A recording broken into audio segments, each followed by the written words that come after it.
Acompáñenme a leer Efesios capítulo 1, versículos 22 y versículo 23. Efesios 1, 22 y 23. Dice la palabra del Señor: y sometió todas las cosas bajo sus pies, y lo dio por cabeza sobre todas las cosas a la iglesia, la cual es su cuerpo, la plenitud de aquel que todo lo llena en todo. Oramos. Queremos darte gracias, Señor, por tu presencia con nosotros aquí. Gracias, Señor, por darnos un Salvador tan maravilloso. Gracias por bendecir a tu iglesia, Señor. Gracias por traerles hasta este lugar y por respaldarles y bendecirles y llevarles a crecer a lo largo de estos 4 años y más años antes. Señor, gracias por tu fidelidad a cada una de tus promesas. Y ahora, Señor, en humildad y en dependencia, Señor, de ti, queremos clamar que sea tu Espíritu Santo guiándonos a toda verdad, que sea Él acomodando lo espiritual a lo espiritual. Y así tu palabra, Señor, al ser explicada, pueda traer un fruto, Señor.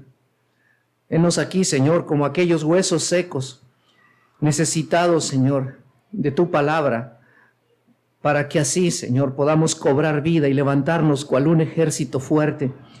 Señor, ve nuestra necesidad, ve todas nuestras carencias. Nos reconocemos, Señor, necesitados de tu enseñanza.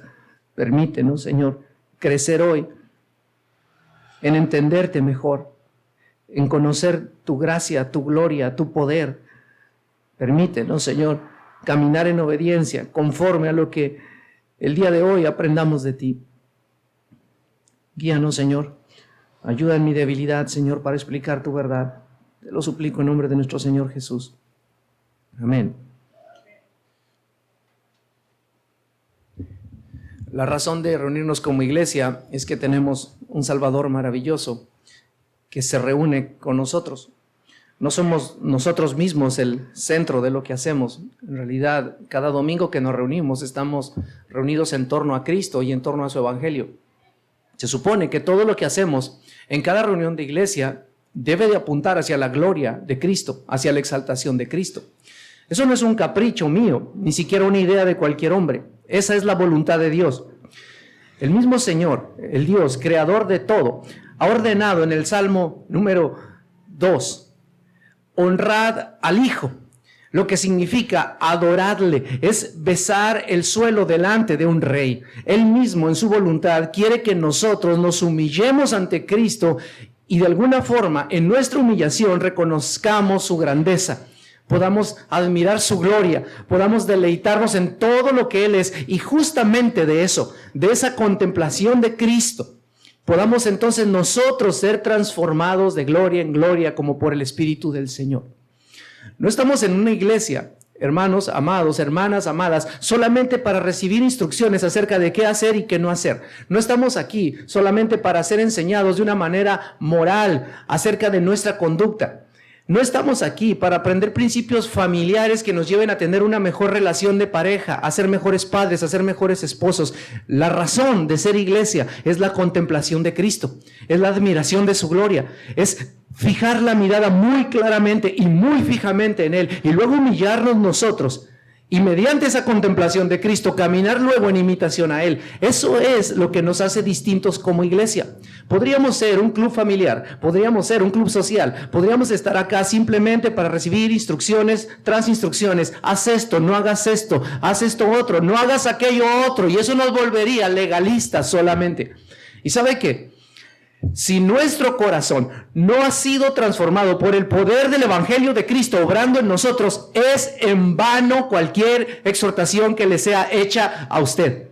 Usted puede salir de acá muy motivado queriendo hacer todas las cosas que se le ha dicho hacer, pero si usted no tiene el poder de Cristo obrando desde adentro de usted, no va a ser posible que haga nada. Detenernos a contemplar a Cristo, hermanos, es la primera misión que tenemos como iglesia.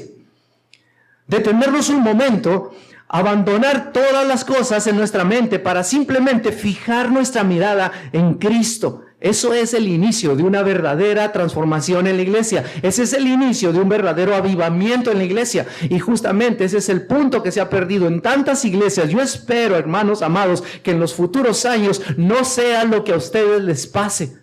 Porque iglesias permanecen en el letargo espiritual. Porque iglesias permanecen en la frialdad espiritual, congeladas, detenidas.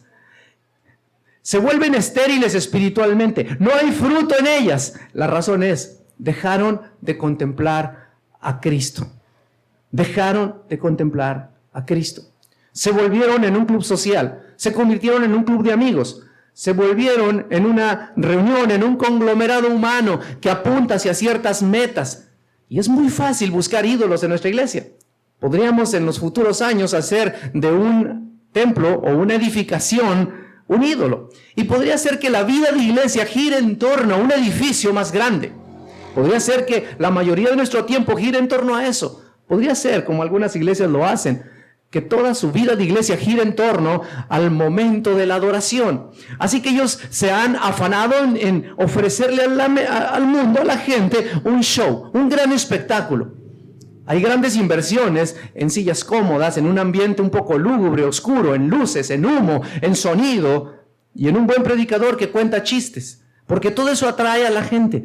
Hermanos, cuidado con las amenazas, cuidado con los ídolos que podrían surgir en la iglesia en los años que vienen, porque si perdemos de vista la prioridad de la iglesia, que es la contemplación de Cristo, perdimos todo. Perdimos nuestra esencia como cristianos, perdimos absolutamente todo, la oportunidad de ser transformados y de ser formados a la imagen de Cristo. Hemos perdido todo si perdemos el enfoque en Cristo. Solo quiero leer 2 pasajes acá y luego volveremos a nuestro texto. El primero de ellos está en el capítulo 1 de Hebreos. Y el escritor de Hebreos, que algunos piensan que fue el apóstol Pablo, comienza su exhortación, la cual muchos consideran un sermón, con estas palabras. Dios, habiendo hablado muchas veces y de muchas maneras en otro tiempo a los padres por los profetas, en estos postreros días nos ha hablado por el Hijo. Hago una pausa aquí. Él va a comenzar un sermón, él va a comenzar una exhortación, y lo primero que dice es: Dios nos ha hablado por medio de Cristo. Fija tu atención en Cristo antes de escuchar las exhortaciones, porque Dios habla por Cristo. Dios nos habla por medio de Cristo. ¿Quién es este Cristo por el cual Dios nos habla? Dice el escritor, el versículo 2 a la mitad, a quien constituyó heredero de todo. Todo lo bueno de Dios.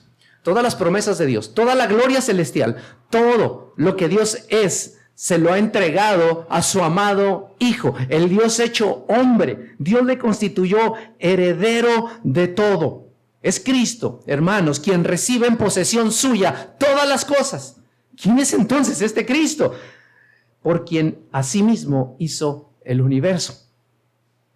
Cristo es la razón por la cual existe todo lo que existe. No, hermano, no es usted ni soy yo. Un cantante cristiano muy famoso canta una canción que dice: hizo todo lo que existe para llamar mi atención. Basura, tontería. Dios hizo todo lo que existe para entregárselo como un regalo a Cristo, su amado Hijo. Él es el heredero de todo. Él es la razón por la cual el universo existe. No hay cosa más bella en el universo que la persona misma de Cristo. Y el Padre ha hecho todo lo que hace para mostrárselo y dárselo como un regalo a Cristo. ¿Quién es entonces este Cristo? Bueno, dice que Él es el resplandor de su gloria. Cristo, el carpintero de Nazaret, es quien refleja en la mayor exactitud y plenitud la gloria de Dios. Cristo es eso, no menos que eso. Él es quien muestra quién es Dios. Es más, el escritor va más al fondo. Dice que Cristo es la imagen misma de su sustancia. Es la copia exacta de la naturaleza divina. Ese Cristo quien vino a este mundo, que caminó en esta tierra, que se cansó, que llenó sus sandalias de polvo como nosotros. Ese Cristo es uno que comparte una esencia divina con Dios. Nada menos que eso. Ese Cristo es Dios. Es Dios. Y el escritor sigue diciendo, que Él es, versículo 3 al final, quien sustenta todas las cosas con la palabra de su poder. Él es quien sustenta todas las cosas con la palabra de su poder. ¿Desayunos te doy? Se puso a pensar que para que esa tortilla estuviera en su mano, por ahí alguien hizo crecer una planta de maíz. Alguien hizo que surgiera un pequeño elote, que se volvería un gran elote. Perdonen mi ignorancia de agricultura. Se formaron granos y alguien pudo entonces cortar aquello y procesarlo y formar una tortilla. No lo pensó tal vez cuando la disfrutaba. Esos frijolitos tan ricos, todo eso, ese atolito que se tomó, todas esas cosas, ¿saben? Vienen de la mano de aquel quien es el sustentador de todo, Cristo. Ese sol que nos acostumbramos a ver salir, está allí por Cristo. Esas estrellas que admiramos en las noches cuando está despejado el cielo, están allí por Cristo. El aire que respiras está aquí por Cristo. Cada respiración la estás tomando de Él. Él es quien sustenta todas las cosas con la palabra de su poder. Lo que está diciendo el escritor de Hebreos es que ese Cristo es incomparable, es todopoderoso, es un Cristo glorioso, no es un Cristo pequeño. No, Él es el que sustenta todo, Él es el dueño de todo, comparte la esencia del Padre, Él es Dios en persona. Ese Cristo debe ser el inicio de toda exhortación, es el inicio de todo sermón, la contemplación de ese Cristo, porque vean lo que hace ese Cristo que nos viene presentando, creador, sustentador de todo, esencia, con la misma esencia del Padre, heredero de todo. Ese Cristo, hermanos amados, consuma lo que el escritor dice enseguida en el versículo 3, en la parte final, habiendo efectuado la purificación de nuestros pecados por medio de sí mismo. Ese Cristo maravilloso, glorioso, exaltado, inmensamente grande, sustentador de todo. ¿Sabe qué hizo? Vino a este mundo, se hizo hombre como nosotros y efectuó algo que nadie, hermano, lo acentuó. Él hizo algo que nadie puede hacer, que nadie más puede hacer. Lo que ese Cristo hizo fue efectuar la purificación de nuestros pecados. Usted puede ignorar el pecado, pero eso no quita su pecado. Usted puede mentir con respecto de su pecado, pero eso no quita su pecado. Usted quiere ocultar su pecado, pero eso no lo elimina en absoluto. Hay una sola persona que puede quitar el pecado del corazón del hombre, y es Jesucristo. Yo sé, si pusiéramos un letrero allá afuera que dice: bienvenidos todos a nuestro aniversario. A cada persona que acuda se le entregará en la mano $500. Bienvenidos. Yo sé que no sería suficiente este espacio. Yo sé, estoy seguro. Y quizá algunos escépticos el primer día no vendrían, pero después que supieron que sí, así se hizo y se le dio $500 a cada uno en la mano, no, eso sería una noticia para toda la ciudad. Y yo no sé qué estadio requerirían ustedes para recibir a toda esa gente.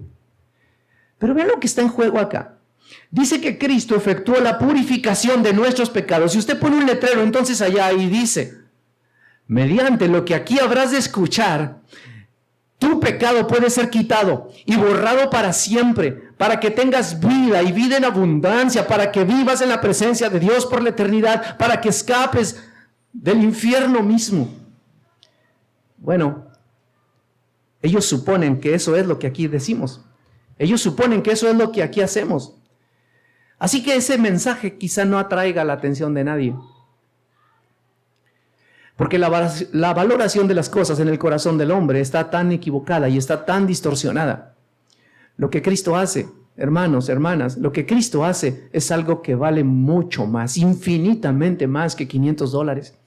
Lo que Cristo hace, lo que Cristo hizo, y lo hizo por medio de sí mismo, por el amor que nos tuvo, derramando su sangre en la cruz del Calvario. Él canceló la deuda que nos era contraria, que nos acusaba delante de Dios. Él la tomó y la clavó sobre sí mismo en la cruz. Él recibió la ira que era para nosotros. Él dijo: yo me hago cargo de ese pecado, yo recibo el castigo, yo amo a esta persona y voy a salvar a esta persona, yo pago su deuda. Yo lo quiero conmigo por la eternidad. Yo no quiero que arde en el infierno. Yo doy mi vida para que esa persona viva conmigo para siempre. Nadie valora esto.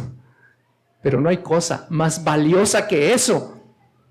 Algún día, cuando estés al borde de la muerte, ahí en un hospital, contando las horas que te quedan, porque el médico dijo que te quedan horas, entonces no te va a importar ni tu trabajo, ni tu salario, si fuiste empleado de Pemex o no, si fuiste sindicalizado o no, no te va a importar nada de eso. En un comino te va a importar. Lo único que quieres saber es que Dios te va a recibir en gloria. Es lo único que querrás saber. Vas a querer estar seguro de eso, porque es la única cosa que importa. Y te voy a decir algo. Si no resuelves el problema de tu pecado ahora mediante la fe en Jesucristo, si no lo resuelves ahora, el día que te alcance la muerte, no hay esperanza. No hay esperanza. Aquel que muere en sus pecados va con rumbo a la condenación. Lo que estamos haciendo aquí y ahora es un mensaje de absoluta gracia, de tremendo amor. Lo que estamos haciendo aquí y ahora es advertirte a tiempo, arrepiéntete y pon tu confianza en Jesucristo. Porque lo que dice esta palabra es que Él hizo algo que nadie más puede hacer. Ningún hombre pudo haberse puesto en la cruz. Si mi hermano Enoc hubiera dicho tanto amo a Semilla, que voy a ir a morir en una cruz para salvarles. ¿Qué vale la vida del hermano Enoc para salvarles a ustedes de la eternidad? La vida de ninguno de nosotros salvaría a nadie. La vida de ningún santo salva a nadie. La vida de María no salva a nadie. Tiene que ser alguien que comparta la esencia con Dios. Tiene que ser alguien que se haya hecho hombre. Tiene que ser alguien que hubiera sido impecable, que jamás hubiera hecho un pecado. Y ¿sabe qué, hermano y hermana? Por si acaso, María no puede calificar para esto, porque ella dice que Dios, su Salvador. ¿Cómo? ¿María necesitaba ser salvada? Sí. Sí. Ella necesitaba ser salvada. Ella no podía morir para salvar a nadie. Solamente Jesucristo. Y ¿saben? Es lo que Él hizo. Dice el autor, Él efectuó la purificación de nuestros pecados por medio de sí mismo. Lo hizo por medio de sí mismo. Lo hizo porque nos amó. Lo hizo porque te amó. Todo sermón comienza en una contemplación de Cristo. Ahí es donde comienza toda la motivación para hacer todas las cosas que debemos hacer como iglesia.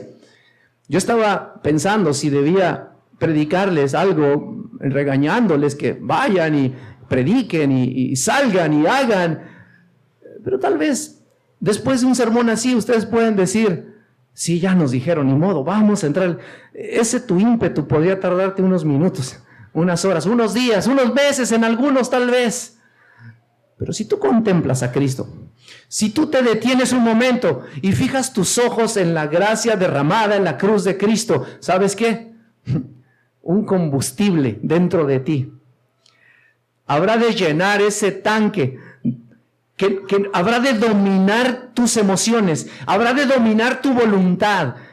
Es como dinamita pura dentro de ti que te va a mover a hacer las cosas y te habrá de sostener haciendo las cosas, porque esto no se trata de tú queriendo hacer las cosas en tus fuerzas. Esto se trata de estar unidos a Cristo y en esa dependencia de Cristo, cumplir la voluntad de Dios para nosotros. Así comienza un sermón. Ahora, por si lo dudan un poco, me voy a 1 de Juan, capítulo 1. Este Juan, que tiene en su evangelio la pretensión de que todas las personas que lo lean terminen creyendo en Cristo, comienza de esta manera su evangelio. Saben, hermanos, el prólogo de Juan es una maravilla, es una joya en la Biblia. Tienen que considerarlo con mucho cuidado. En el principio era el Verbo, Juan 1:1, y el Verbo estaba con Dios y el Verbo era Dios. ¿Cómo comienza Génesis? En el principio creó Dios los cielos y la tierra. ¿Cómo comienza Juan? En el principio era el Verbo. Como recordándoles a sus lectores judíos, de quien yo les hablo aquí, allá estaba, cuando no había nada, cuando Dios comienza a crear las cosas. A quien les voy a presentar es al que estaba con Dios cuando Dios dijo, hagamos. Y le llama el Verbo. La palabra es logos, que significa palabra. En otro sentido, significa también exégesis.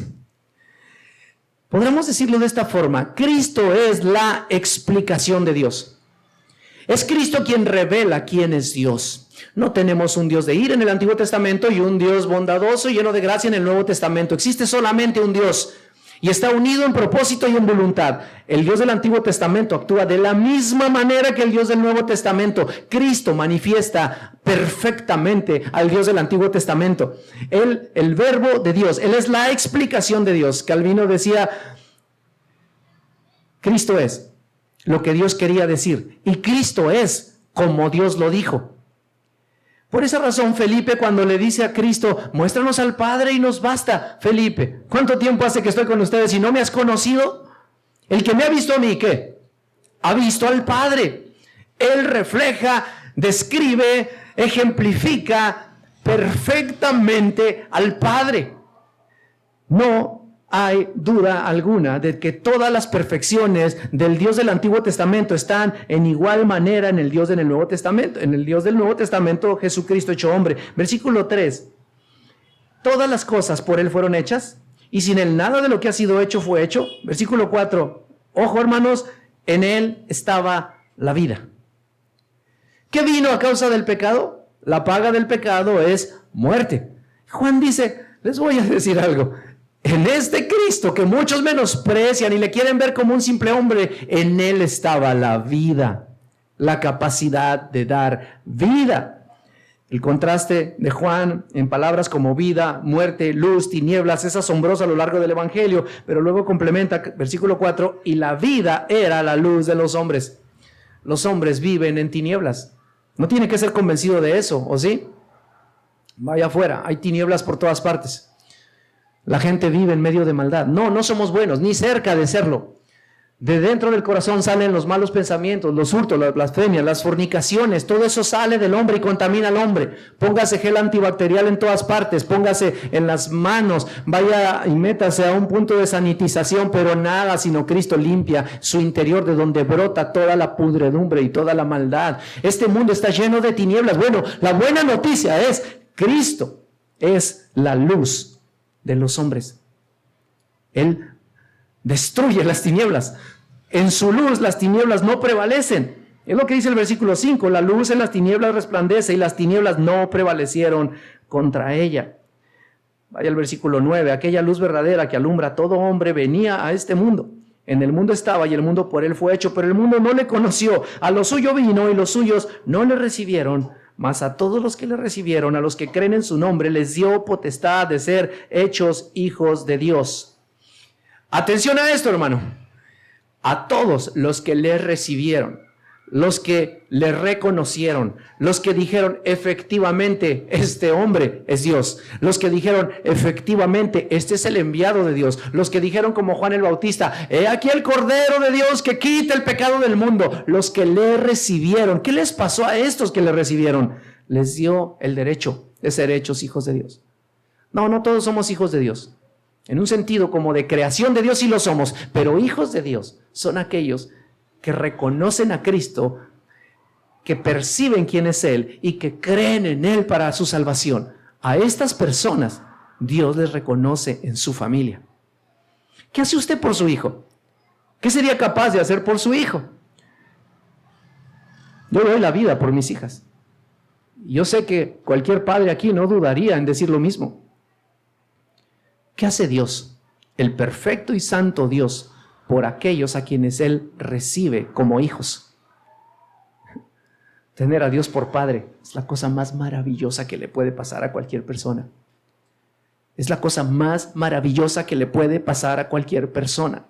Y estos hijos de Dios, versículo 13, no son engendrados de sangre, ni de voluntad de carne, ni de voluntad de varón, sino de Dios. En otras palabras, usted no puede provocar esto. Es Dios quien da vida. Es Dios quien da vida en el alma del pecador muerto.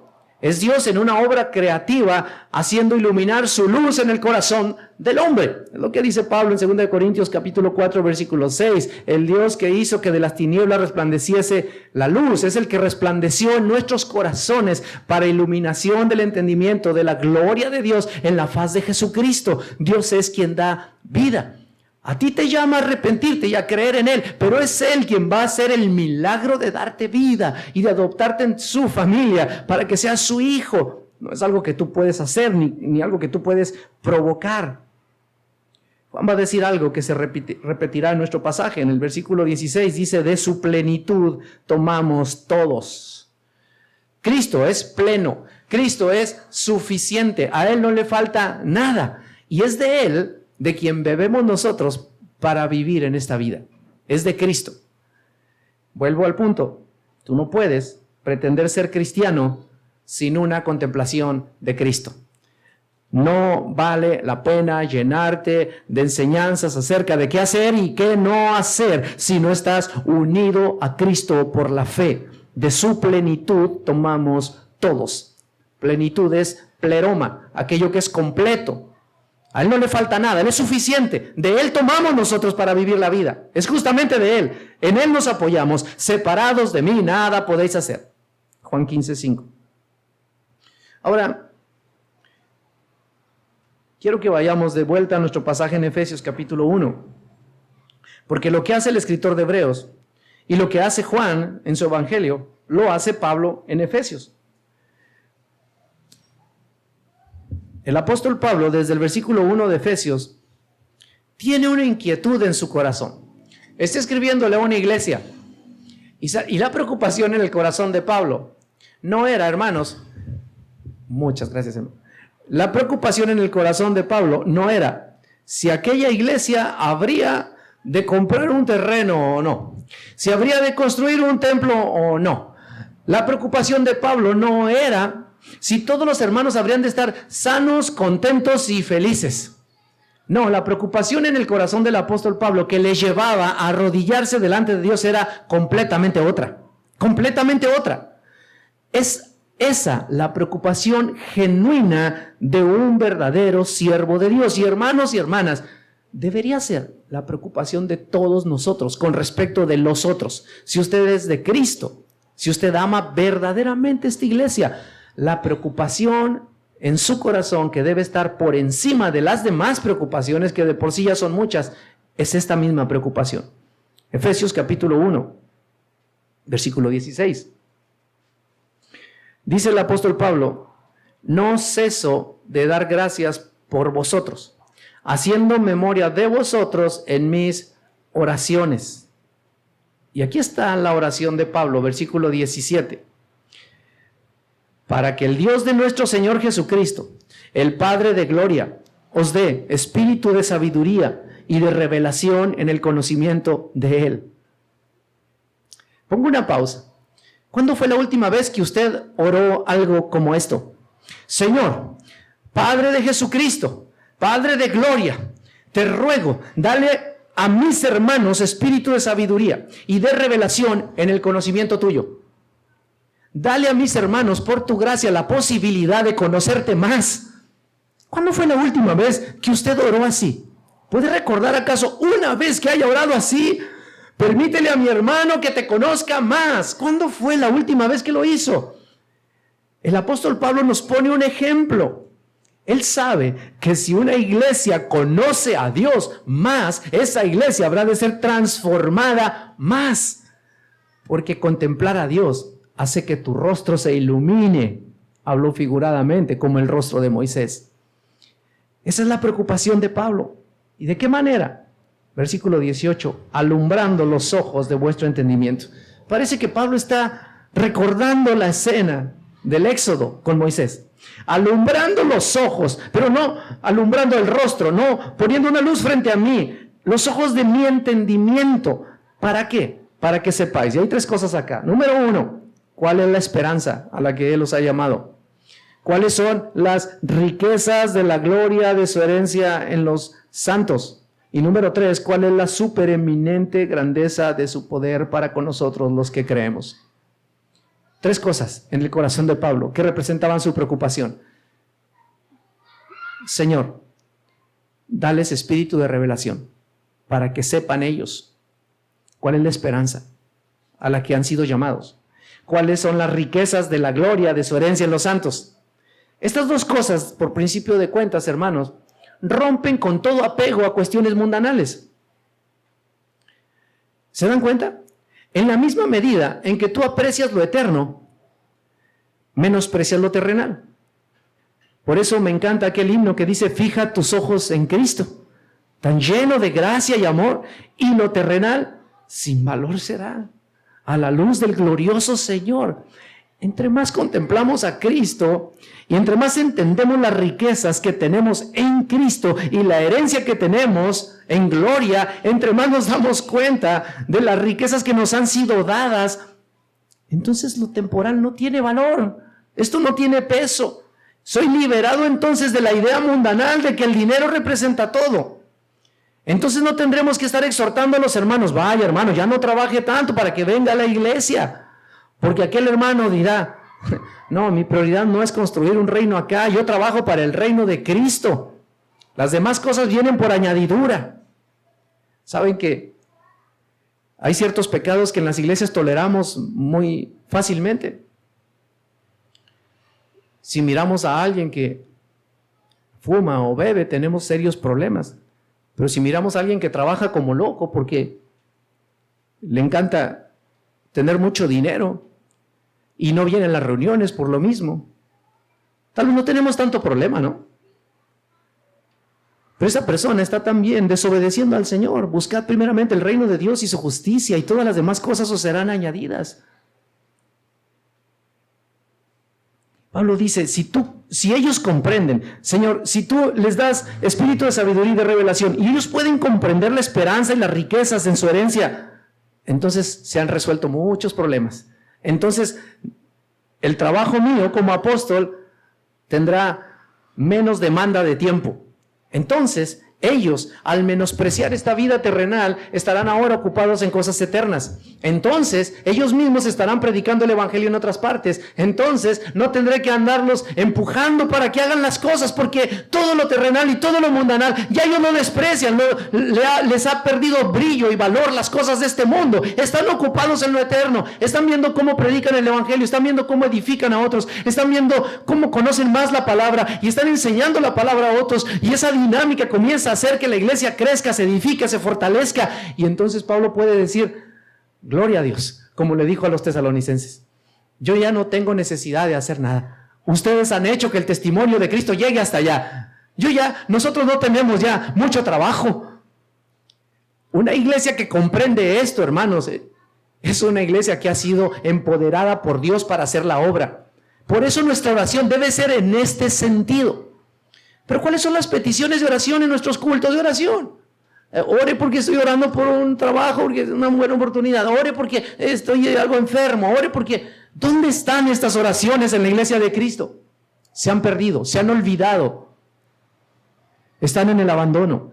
Y por esa razón la iglesia muere, desfallece, se paraliza, se vuelve improductiva en el reino. Ahora fijen su atención en la última petición de Pablo que está en el versículo 19. A Pablo le encanta usar algo que en gramática se llama superlativos. Es cuando algo está más arriba de lo que más arriba puede haber, lo más alto que puede haber. Y le encanta usar estas expresiones. Son prefijos que se ponen a las palabras. Y él dice la supereminente. Ya solo eminente era suficiente, Pablo. La eminente grandeza de su poder, no dice la supereminente grandeza de su poder para con nosotros los que creemos, según la operación del poder de su fuerza.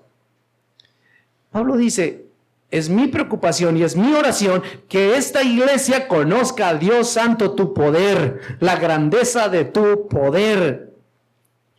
¿Qué hace el poder de Dios? ¿Qué es el poder de Dios? El que cantamos hay poder, poder sin igual poder. ¿Qué hace ese poder? Bueno, Pablo dice algunas cosas. Este poder, versículo 20, operó en Cristo, resucitándole de los muertos.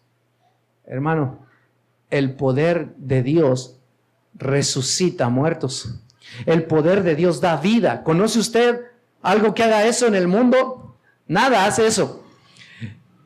El apóstol Pablo lo dirá de otra manera, escribiendo a los Romanos en el capítulo 1, versículo 16.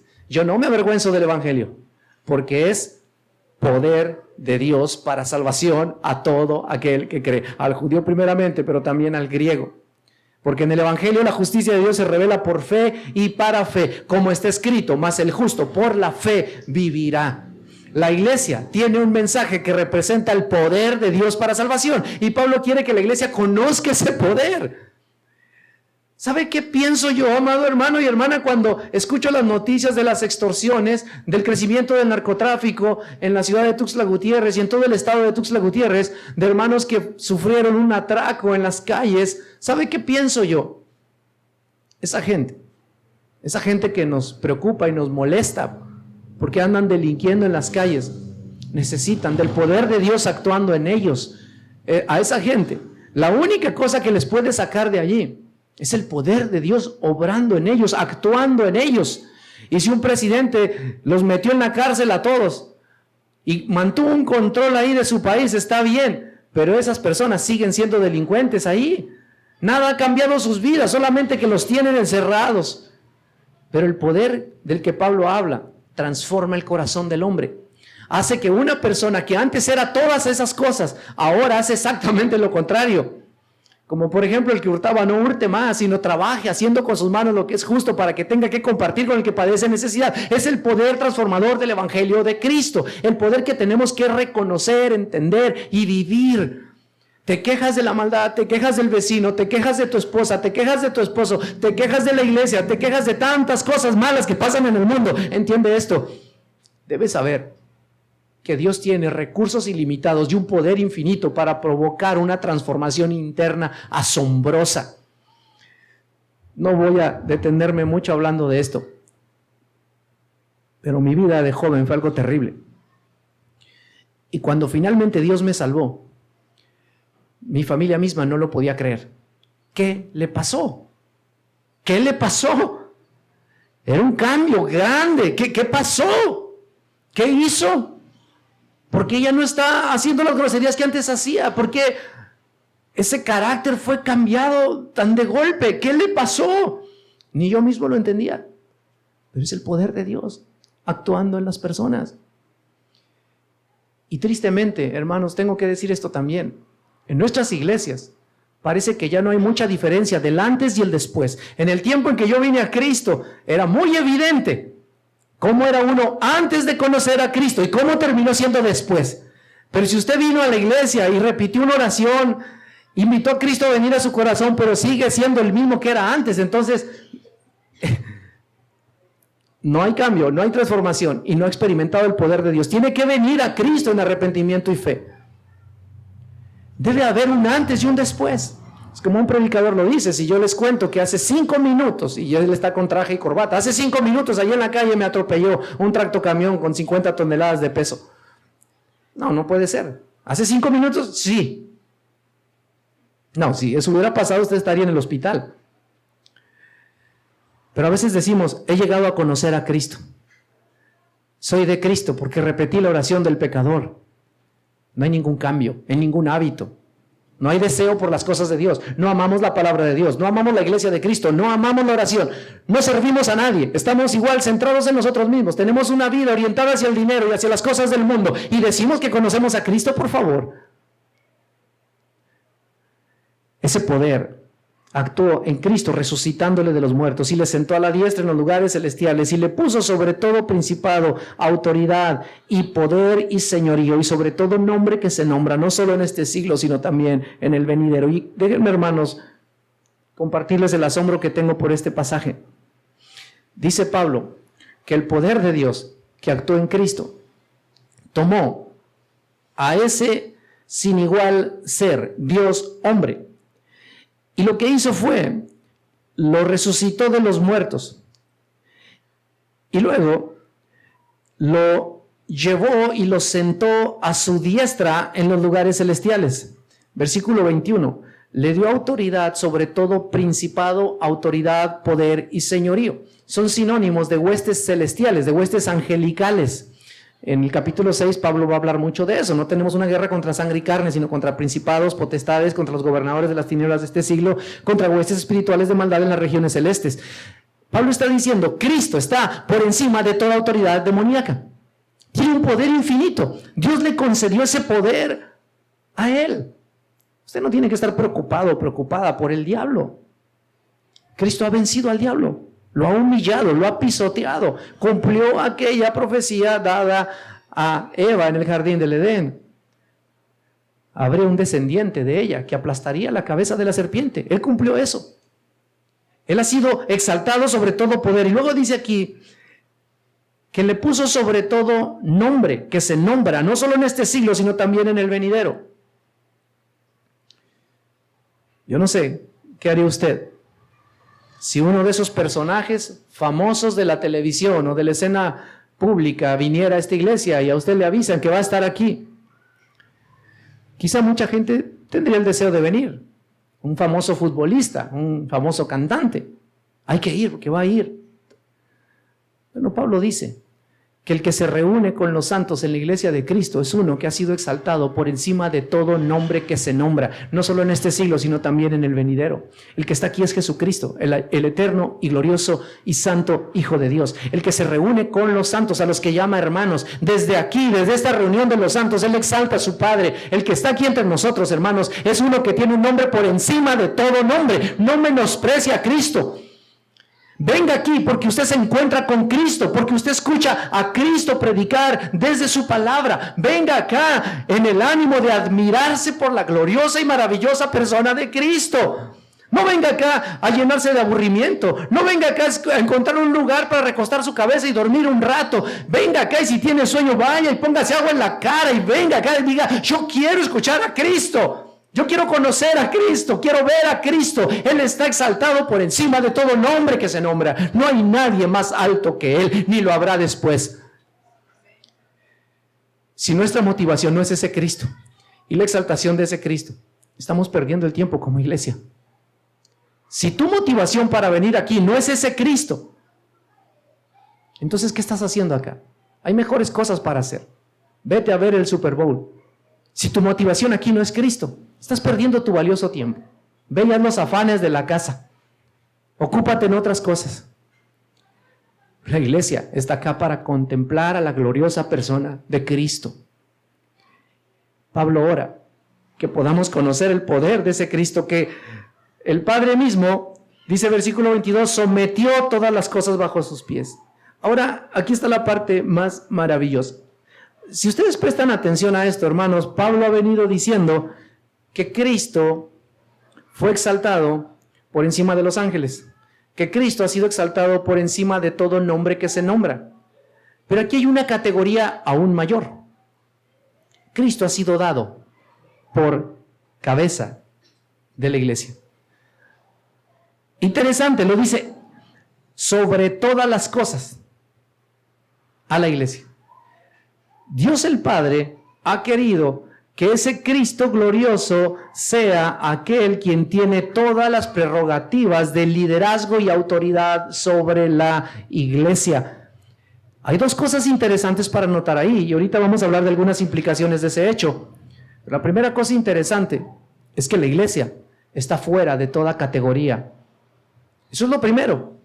La iglesia la ha dejado el apóstol Pablo al final, después de hablar de los ángeles, después de hablar de los demonios, de las huestes angelicales, después de hablar de los nombres en este siglo y en el siglo venidero, de autoridad sobre personas humanas. Ahora dice, Él ha sido dado por cabeza de la iglesia. La iglesia está fuera de toda categoría también. Lo que la iglesia representa en este mundo es algo maravilloso. Es la única esperanza para este mundo. Les decía el día viernes, hermanos, Pablo dice, Dios estaba en Cristo reconciliando consigo al mundo. En los días del ministerio terrenal de Cristo, las palabras de Cristo estaban dadas para que las personas que lo escucharan terminaran reconciliándose con Dios. Es lo que dice ese pasaje. 2 Corintios capítulo 5. Dios estaba en Cristo reconciliando consigo al mundo. Cada palabra que Cristo daba era una palabra del Padre. Era el Padre hablando a la gente. Era el Padre mismo comunicando su verdad a la gente. No tenemos problema en reconocer eso porque creemos en Cristo. Pero vean lo que dice Pablo más adelante.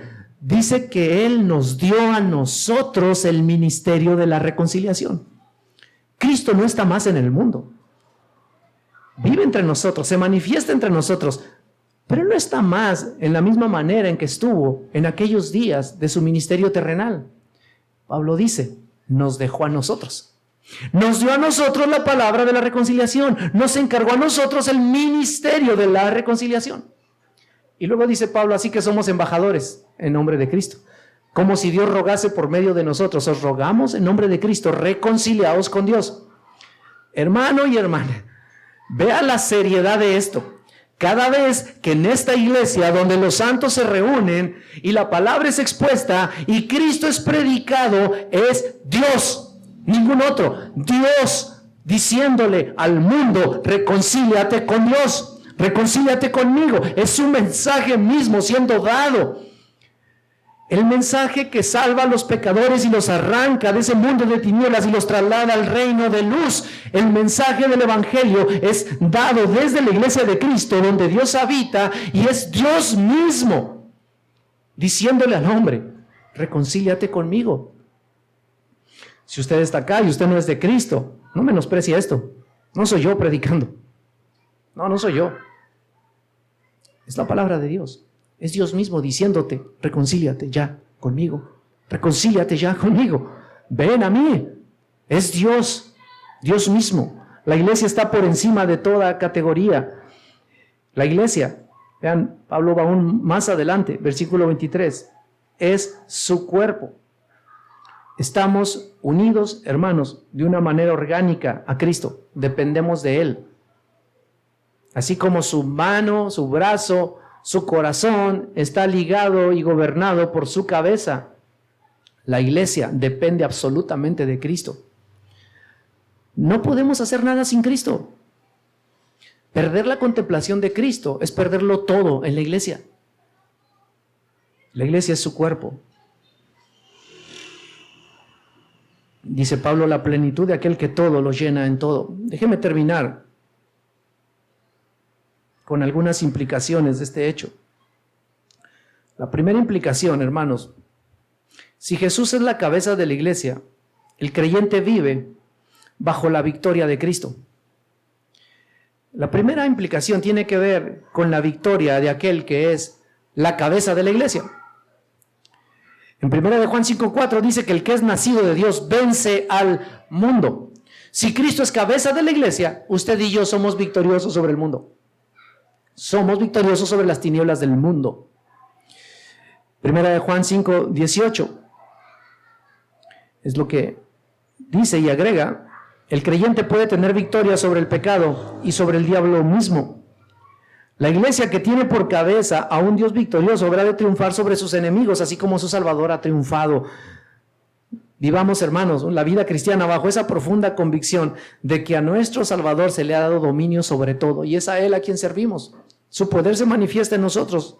No menosprecies ese poder actuando en tu vida. No digas, no voy a poder vencer sobre este pecado. No, Él es un Salvador victorioso. La segunda implicación es esta: si el Señor es exaltado por cabeza sobre la iglesia, todo lo que en la iglesia se hace, todo lo que pasa, cada programa, cada reunión, cada proyecto, todo deberá someterse a la aprobación, a la guianza, a la dirección de aquel quien es la cabeza de la iglesia. No se permita el grave error de organizar reuniones para entretener donde no hay Cristo, donde no está Cristo predicado. Hace muchos años era miembro de una iglesia bautista y hacíamos desayunos de varones todos los lunes. Una vez intenté predicar en un desayuno y me dijeron, no, es que estos desayunos son de convivencia. Estos desayunos son nada más para conocernos. Bueno, pero son de la iglesia y algunos amigos. ¿Qué oportunidad mejor para hablar de Cristo? No. Por años me dediqué a cuidar un grupo grande de jóvenes allá en mi ciudad. Fueron para muchos de ellos años de gloria, decían, en cuanto a las cosas que hacíamos. Eran reuniones impresionantes. No había nada de aburrimiento ahí, se lo garantizo. Nada. Era dinámica tras dinámica, era sumamente divertido. Un programa increíble. Nos esforzábamos demasiado, trabajábamos demasiado. Todos los jóvenes querían venir. Cuando llegaban y conocían, jalaban a otros y venían. Y decían, hombre, ahí está re bueno todo. Bueno, no predicábamos el evangelio. Por ahí había un poquito de Biblia. Eso era todo. Pasaron cerca de 30 años de aquel tiempo. Y casi ninguno de ellos está bien. No van a la iglesia.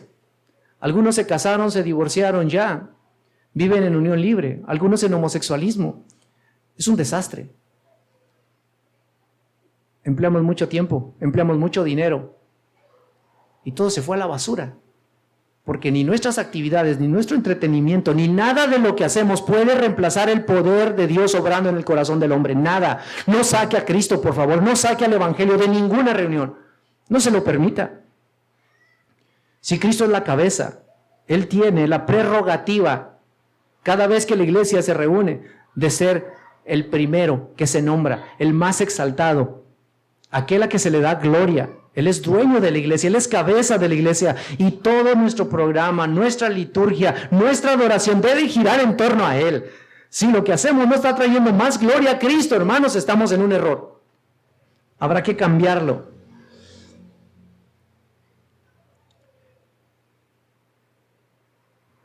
Termino con una declaración asombrosa.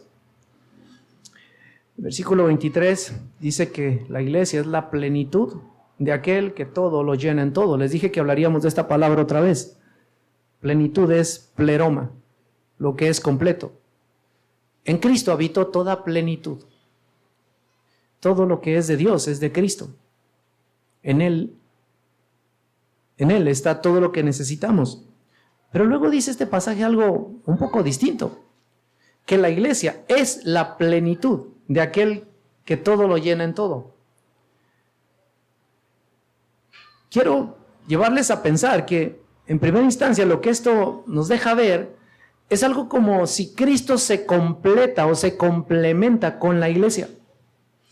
Esa idea de que la iglesia completa como si le faltara algo a Cristo es algo que nos lleva a la unión de Cristo con la iglesia, su ayuda idónea.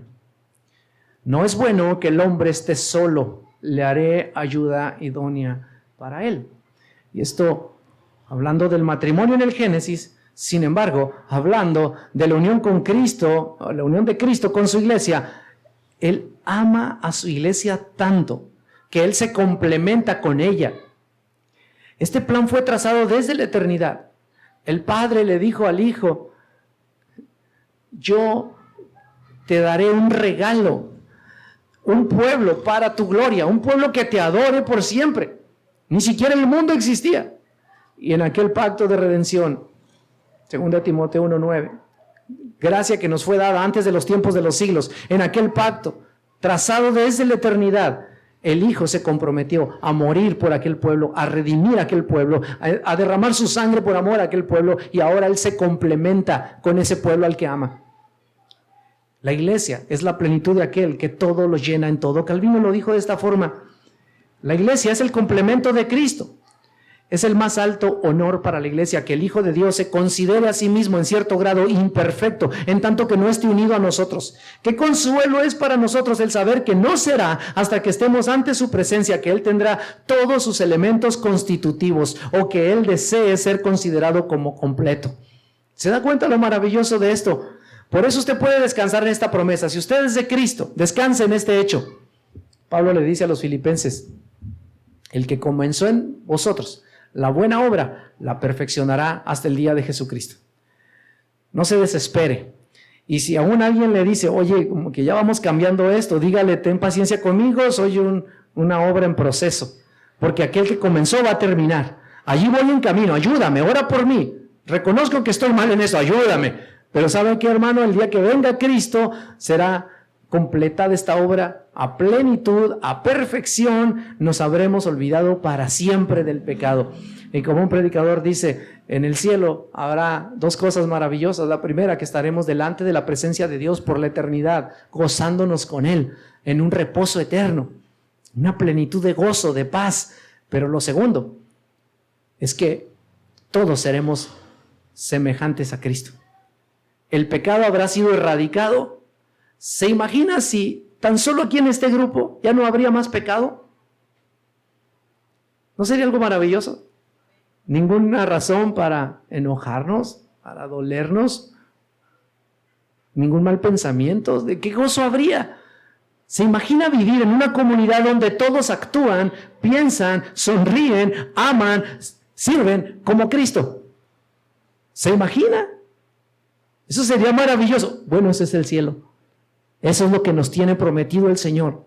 Y ese debe ser el afán de toda iglesia. El hecho de que Él va a completar la obra no nos exime del trabajo, pero nos llena de consuelo y esperanza. Permítanme orar por ustedes, amados hermanos, y así terminamos. Señor, quiero glorificar tu nombre, porque nos has dado un maravilloso Salvador en Cristo. No nos dejes menospreciar su santo nombre en esta tu iglesia. No nos dejes distraernos en otras cosas. No nos dejes, Señor, hacer de tu iglesia algo que no apunte y glorifique a tu amado Hijo. No nos permita, Señor, el error de convertir esta tu iglesia tan solo en una reunión, en un conglomerado humano. No nos dejes, Señor, despojar al Evangelio del lugar central que en tu voluntad quieres que tenga.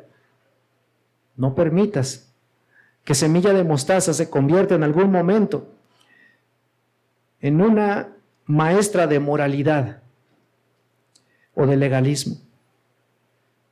Que todos los años que tú permitas a esta iglesia sean años en donde el poder del Evangelio transformador de Cristo sea predicado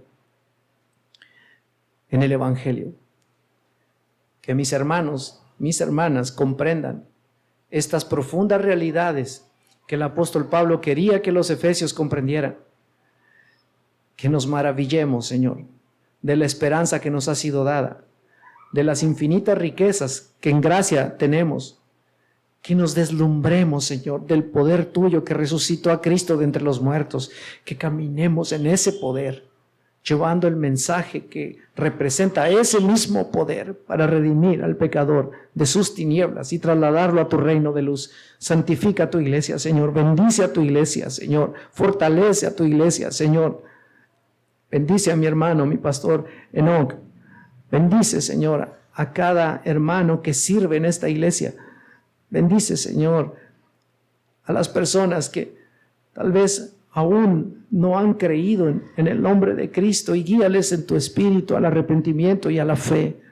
Llena esta iglesia de la gracia de Cristo. Te lo suplico. Te agradezco por ello, en nombre de nuestro Señor Jesús. Amén.